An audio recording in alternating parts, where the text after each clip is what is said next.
la constitution guinéenne a été faite sous le régime de transition, non un régime d'exception.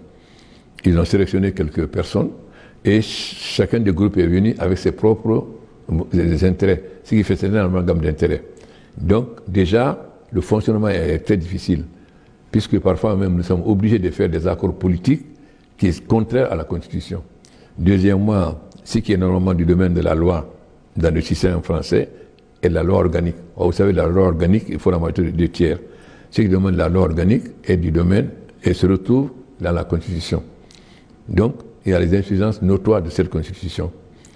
Et, évidemment, elle n'a pas été soumise à référendum. Si je prends, par exemple, le Conseil constitutionnel, dans le système français, le président est nommé par le président.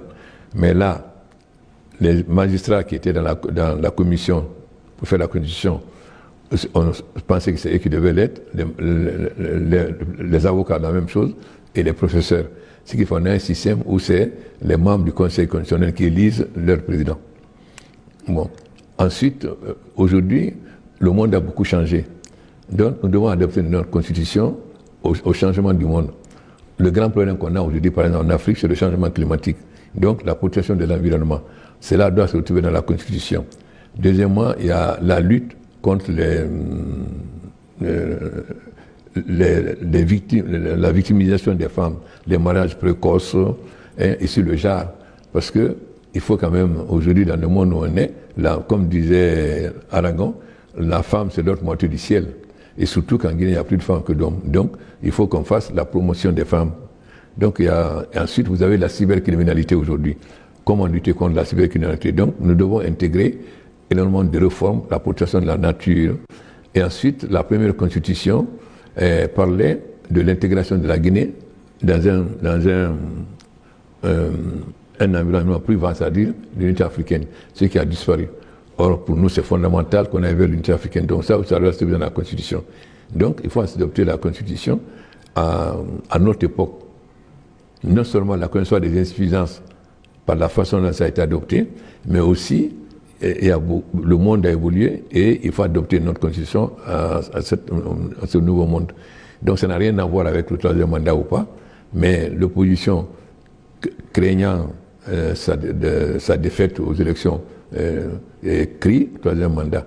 Il s'agit de réformer la Constitution. Or, la Constitution donne le pouvoir au président de faire une nouvelle Constitution.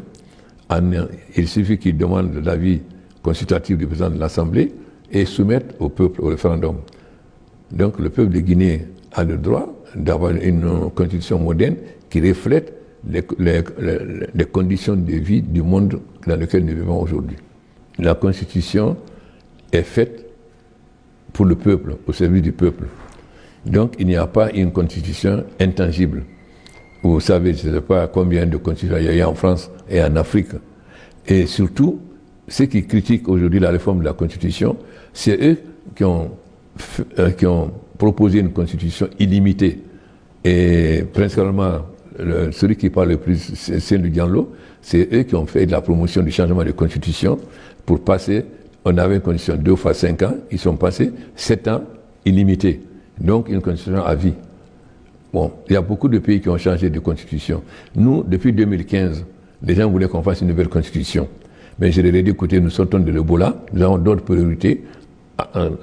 Attendons-nous d'abord à régler le problème économique, à finir avec le Fonds monétaire international. Parce que quand vous êtes au programme avec le Fonds monétaire lié au PPTE, vous ne pouvez avoir que des crédits concessionnels. C'est-à-dire maximum 1,5% sur 30 ans. Un pays ne peut pas se développer. Il faut nécessairement pouvoir avoir des prêts non concessionnels. Maintenant, il faut revoir la Constitution pour la moderniser. Mais j'ai préféré d'abord me concentrer sur l'essentiel. Maintenant, nous sommes bientôt à la fin du programme avec le Fonds monétaire. Nous sommes en train de résoudre l'essentiel des problèmes d'énergie, les routes, etc. Donc il est temps maintenant surtout que la Constitution n'a pas été soumise au peuple. Il faut quand même une Constitution pour qu'elle vraiment soit légitime et qu'elle soit entérinée par le peuple, ce qui n'a pas été le cas en 2010. Si le pays a connu une évolution aussi catastrophique, c'est dit à ceux qui ont géré le gouvernement, c'est-à-dire les premiers ministres. Et le peuple connaît ce qu'ils ont fait. Et personne ne souhaite aujourd'hui le retour d'un d'entre eux au pouvoir aujourd'hui en Guinée. Donc les gens aspirent à autre chose. Parce que si je prends par exemple celui qui parle le plus, c'est lui, il a fait 10 ans au gouvernement. Il a été à plusieurs points, dont Premier ministre. On a vu sa gestion. Et aussi c'est le seul leader, le Premier ministre en Guinée qui s'est vendu un bien de l'État. La maison où il habite à Dixine est une maison des ministres de la Défense. Il s'est fait faire un décret pour l'acheter.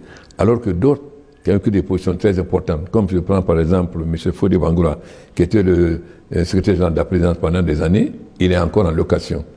Si je prends le Premier ministre Kassuri Fofana, il était très puissant, il a rénové sa maison de fonction, mais il l'a quitté et 3 jours après même on a mis sa femme dehors. Donc les gens connaissent la pratique de ces gens. Enfin, ils ont profité du fait que Conté n'était pas un intellectuel, mais qui avait l'intérêt de le reconnaître. Ils ont profité de cela pour s'enrichir. Ils n'avaient que leurs préoccupations personnelles. Sinon, comment peut-on expliquer qu'un pays aussi riche que la Guinée, ensuite, il n'y avait pas d'économie, il n'y avait que le commerce. Et aussi, quel commerce? Les commerçants, quand ils importaient les marchandises, ils mettaient sur le conteneur PRG, présidence. Ils ne payaient ni douane ni impôt. Oui, mais disait l'armée. Donc, c'était presque une économie de rente, comme pendant la période coloniale. Alors qu'on devait être une économie de transformation de nos matières premières localement, mais pour cela, il fallait l'énergie. Il fallait aussi une gestion saine. Voilà. Donc, le peuple les connaît. Les gens savent ce qu'ils ont fait dans le passé. Et ils ne veulent pas une restauration du passé.